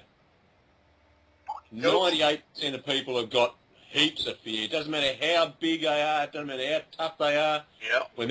When they're in a situation where there's a confrontation, they don't know what's happening, and they get scared. Yep. Capitalize. Yep. I've been there, man. I'm telling you, I ain't that big. I'm about 150 pounds, give or take. And I just, well, if we got to do it, I ain't saying I can kick your ass, but I guess we're going to find out. Yeah. And they look at you like, uh-oh. You know? Like, I ain't going to run for the door, buddy. And the guy says to you, I'm going to beat the shit out of you, and you just say, well, you're going to try. Yeah, there you go, man. If that's what makes you happy, but be careful what you wish for. Yep. I've got an experience. Sorry, Wendy. I was just going to say I've got an experience like that with a woman that was really, you know, her reputation, the whole family, they were just complete fighters and nut jobs around the city, you know. They were renowned for it for years and years. And I lived by one of them, and she come down to my house one day shouting at my boyfriend, and when we were at the door, she ordered me back into the house, you know, really aggressively, and I wouldn't move. I just stood there, and I'm not a fighter or anything like that myself, you know. I always like peace. I've always been like that, but there was just some kind of, you know, I don't know, something just took over me, and I just couldn't, because she ordered me, I couldn't do it. So I just stood there, you know, and then she was like, you know, carried on shouting at my boyfriend, and then after a short while, you know, after a little while anyway, I just went in then, and then she went off and took my boyfriend with her to get him beat up. So it's just really stupid, but anyway, she come back down to my house and after that, and she started shouting her mouth off at me, offering me out outside and everything, you know. Is that what you want, she was saying, and I went, no, of course not, no. Come in, sit down, we'll talk about it, you know. Do you want a cup of tea, whatever, and she just started chatting to me then, and then she's been fine with me ever since. Yeah, staying on it. But if they want to fight, well, they're going to get what they want if they keep messing with me. I don't know, I have my moments. You know what I say these bad day Batman? What's that? I win all my fights by about 100 metres. Oh, I can't say that. Most of the fights I got into, there's either 2 or 3 guys. And I'm saying the way I am today, these days, I win all my fights by at least 100 metres. I look at it this way. There was no fight to begin with, so Yeah. who needs 100 meters? You guys want to push the issue, do it at your own peril. I almost got in a fight about, 2 months ago. Guy wanted to fight, come outside to fight. I said, fuck, I'm going to sit here and drink this beer. He calmed down, and now he was sorry for the way he talked to me. Yeah. You want to fight? Go ahead, hit me, man. We'll find out. He knew better than that. Mm-hmm. Sure, he's bigger, he's probably stronger than I am, but you know something? I learned. I know little secrets about hitting people certain ways, and it just works good. And that's why I'm not scared anymore. And he didn't know that, but he knew he was wrong, and why should I get all upset about it? You know? He come to his senses. Just give him time. It's your case there, Wendy. You gave the girl time, and they're your friends, you know? Mm-hmm. Yeah. There's no problems, only solutions. Definitely, yeah. Same way in the court, man. I'm telling you. You're on the right path. I believe you are anyway, if it's worth anything to you. Yep, it is. It is. Thank you. I believe that too.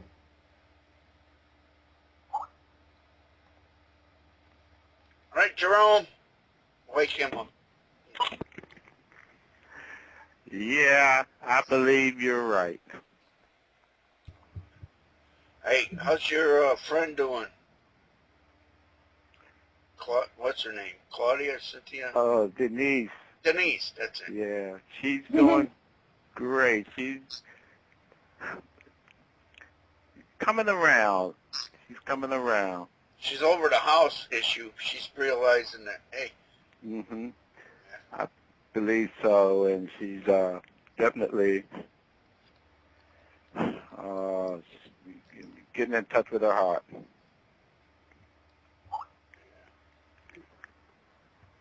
I think I just had to point it out that, man, don't rush it, and what's the issue? And I think that's good there. Yeah, I think that's good advice for everybody is to, don't try to force it, just allow it. Well, it's like she figured she had to get the house back, but is that the issue? It's a much bigger picture than just that. I think once you start realizing that, then the other things take care of themselves. All fall in place.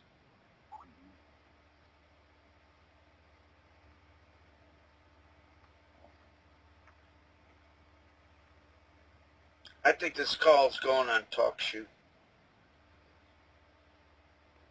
Yeah, I think it'll make a good listen.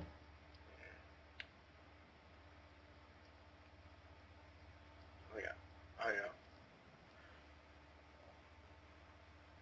I tell you, stay on point. In a roundabout way, you did just fine. I think. I gotta listen to that. Your call again. I think Yeah. at the end you nailed it. There's a mistake. If I'm not mistaken, you pointed out again, and the judge didn't want to go back around that dog and pony show. Yep. I remembered that, in my head and in my heart. Yeah, no matter what you said before, when you pointed out there's a mistake, it's a new ball game. I'm telling you, people think it's crazy. I'm telling you, look up mistake in their law books even. Mistake. Where's my Black's Law Dictionary? I don't know it. Oh, there it is. Mistake. Black's Law. Interesting concept. It's Black's Law Dictionary. See, Batman, I got my own dictionary. I just haven't wrote it down yet.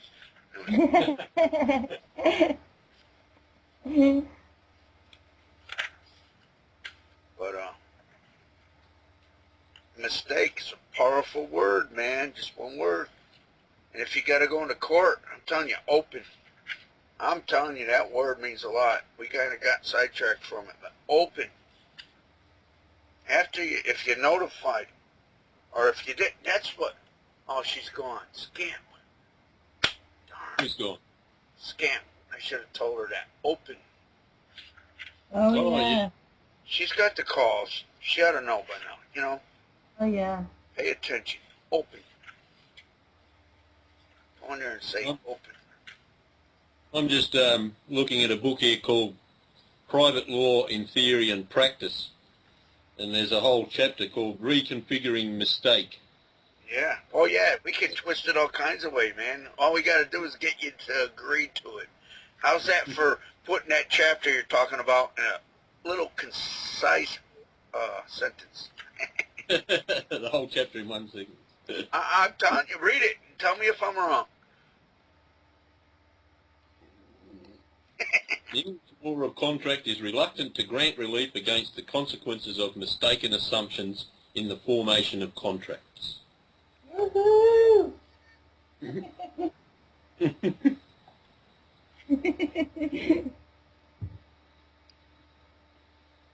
It's a beautiful thing, man. Isn't it just?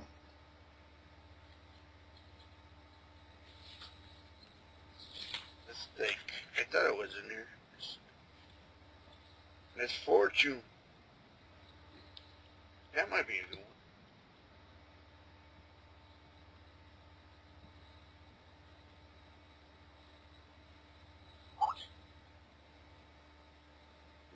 one. I downloaded 7 different editions of Black's Law the other day and ran them all through some OCR software. Yeah. So I can do a search now and it'll search all 7 dictionaries. Cool. That's good. I got them all in hardcovers. I got Black Second, I think, all the way up to Black Seventh. Yeah, I've got. I got them hardcovers though. Oh, yeah. Not in a hard drive. Have I? You call me a liar? No, just kidding. I didn't say that. I said, oh shit.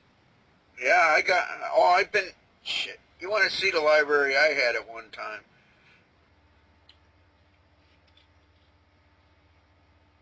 I can't find mistake. You got those Batman, or are you using them? I got them. You Here's think a I section need to called- use them?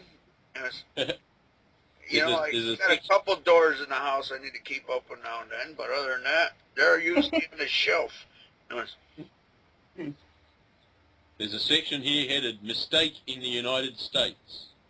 Now, if you're in the United States, you might want to read that. Here's "Mistake in Canada." Common mistake in New Zealand. Mistake in Australia. That's weird. I can't find mistake in Black's Law Fifth. Unilateral mistake.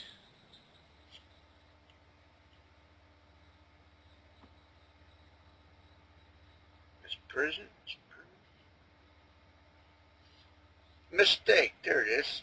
Some unintentional act, omission, or error arising from ignorance, surprise, imposition, or misplaced confidence. A mistake exists when a person, under some erroneous conviction of law or fact, does or omits to do some act which, but for the erroneous conviction, he would not have done or omitted. It may arise from either unconsciousness, ignorance, forgetfulness, imposition, or misplaced confidence. Interesting. Mistake. The guys from the Laying Down Under, they wrote a good song on that. Men at Work. You guys ever hear of Men at Work? Yeah. Right. Hey. Oh, you see them live. Yeah, if you saw them dead, I'd say you was at their funeral, huh? It's probably...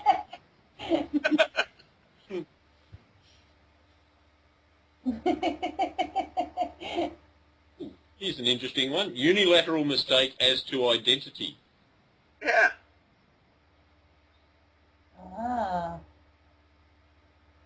That sounds around about it. Sounds like the right one. Yeah.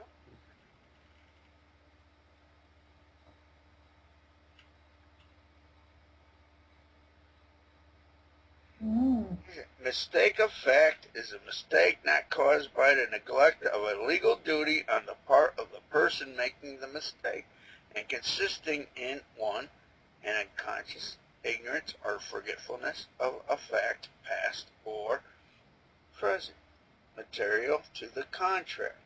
Belief in the present existence of a thing material to the contract which does not exist, or in the past existence of such a thing which has not existed. Mistake of law happens when a party having full knowledge of the fact comes to an erroneous conclusion as to their legal effect. You think that might have something to do with there's a mistake? Yep. And who's liable for the name?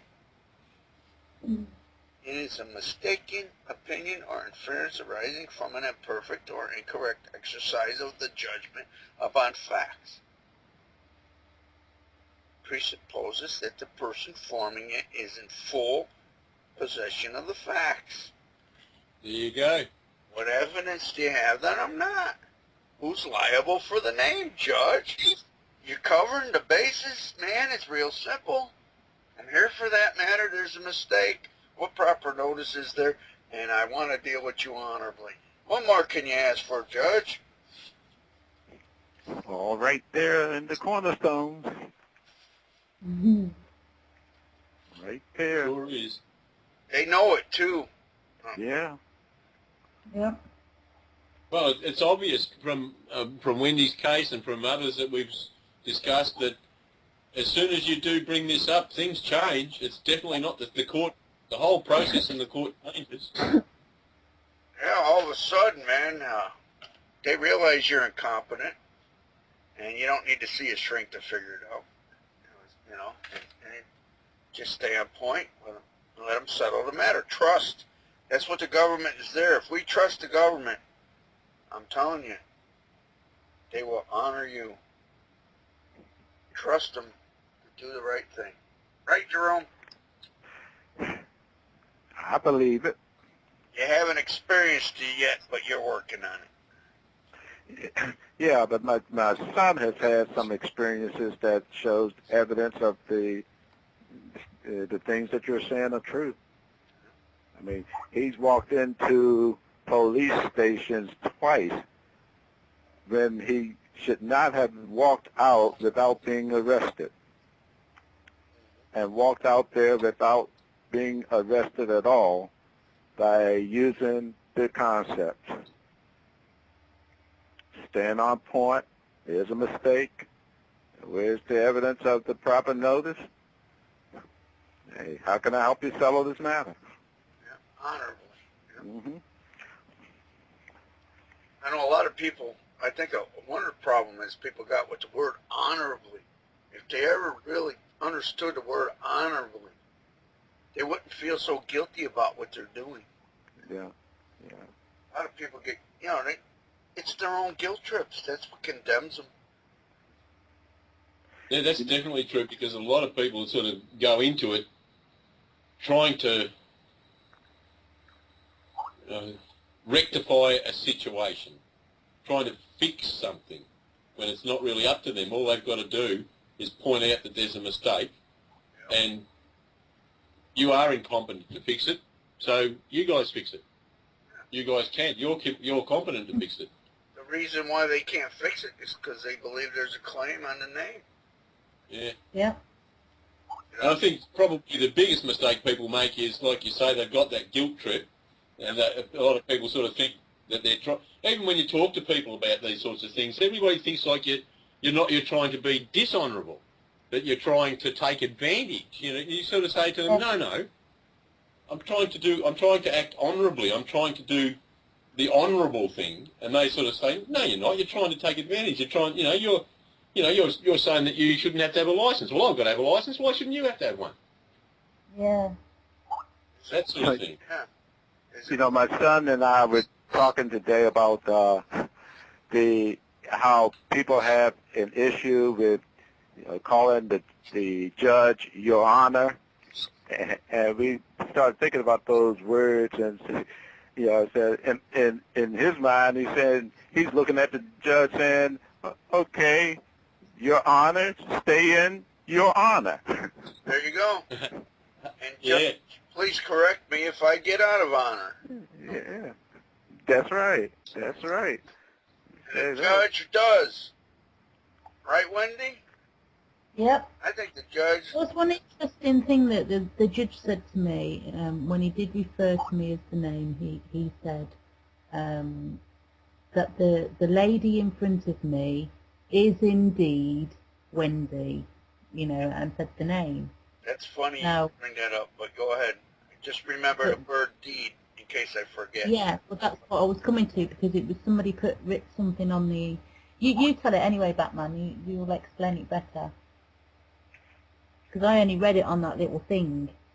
I don't recall reading it for sure, but the word indeed. But carry on if you don't mind. Well, anyway, on the chat, it just said, that if you split the word up, it's in deed, which is a title deed. Yep. Yep. So. Exactly. You missed it. No big deal. You covered for it at the end when you said there's a mistake. But he said indeed, and I wouldn't objected. I said I would have just asked the judge. The lady is indeed. Could you please tell me, Judge, what deed am I in?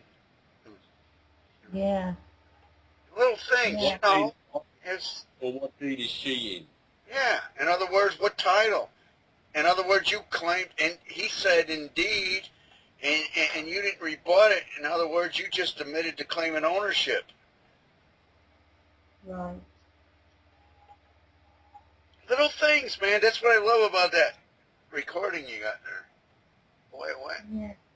Yeah, that's what I found really good about it, was those little, like you've just mentioned there, that indeed situation. That judge did try several things, or say several things that now we can discuss, because they do tie in with explaining exactly what's going on there. Yeah. And in most court cases. Maybe all court cases. Yeah. Definitely. So was this after you brought up the mistake or before? Well, I just kept bringing it up. Yeah, so it was sort of, yeah, it was after and before. Okay. Well, that might not have been too bad because, I mean, at that point, they're dealing with the name, correct? Yeah, yeah. Well, So if you're not addressing it, then you're not meddling. well, the thing of it was, though, the judge addressed her as lady. Under his assumption, she recognized it. Went on. I don't him I was friend.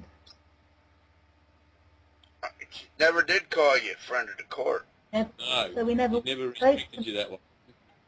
Thing of it is, though, the thing of it is, you answered to him after he went down to progression.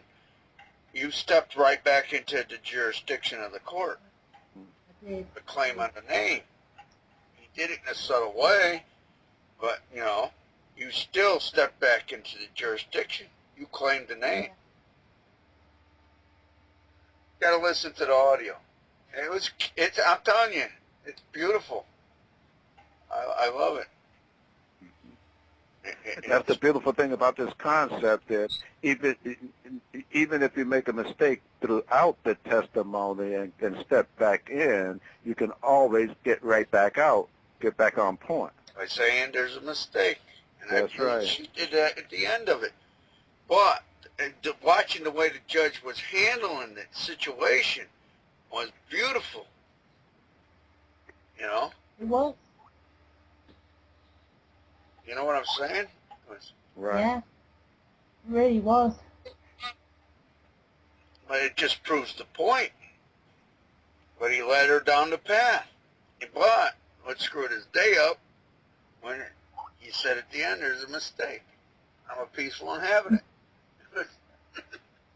That's what remains on the record.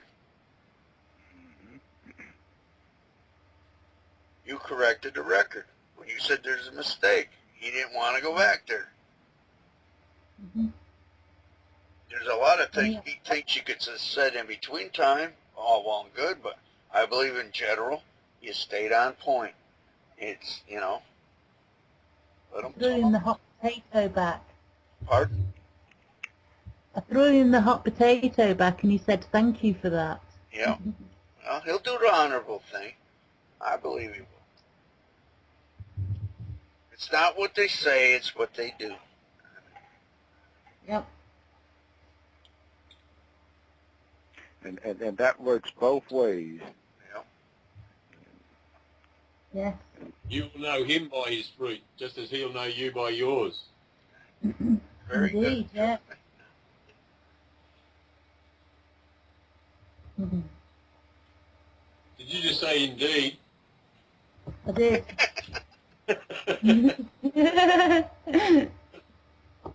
Yeah, that was a point. Indeed. I use that quite a lot as well. Yeah, force of habit. It's like calling people sir and miss and all that good happy shit. But what evidence do you have on any of it? It was, you know, I say you could call me Batman, but when you call me Mr. Batman, do I have to answer to that? I guess that's up to me now, isn't it? Yep.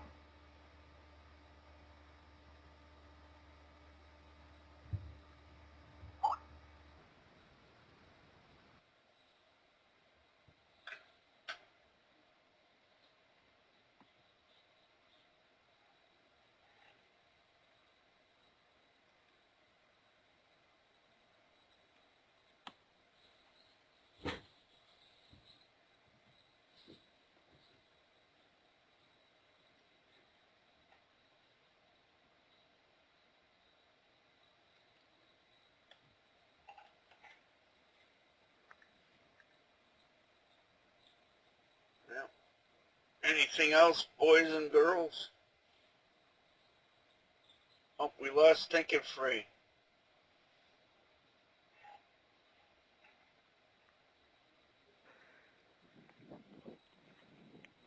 I try to get her back here.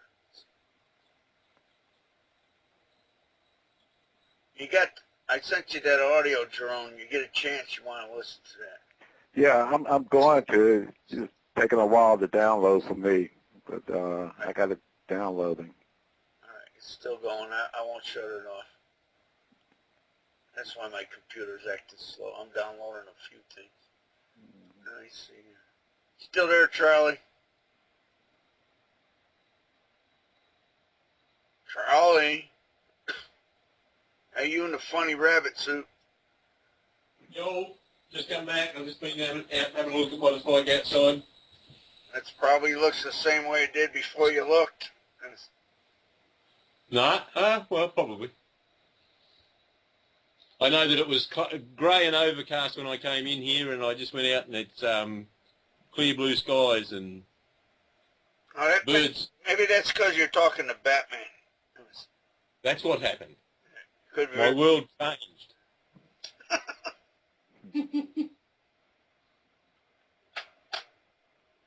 We lost thinking free. Anyway, I was thinking of ending this call, but Yeah, I got to go and feed the goats and do some stuff around here, so. Alrighty. Thanks for joining us, Jerome, and hope you enjoyed it. Oh, thank you for inviting me. I definitely enjoyed it. I thought you'd get a kick out of listening to Thinking Free. She's a beauty, man. Yeah, she is. I really enjoy it. After you listen to the audio, let me know what you think. I sure will. As soon as it downloads, I will be listening to it. It's about an hour or so, but it shouldn't take too long. But yeah. And Charlie. Yeah, mate. Behave yourself. Leave them. I will. Leave them goats alone. They'll procreate on their own. Possibility is not required, is it?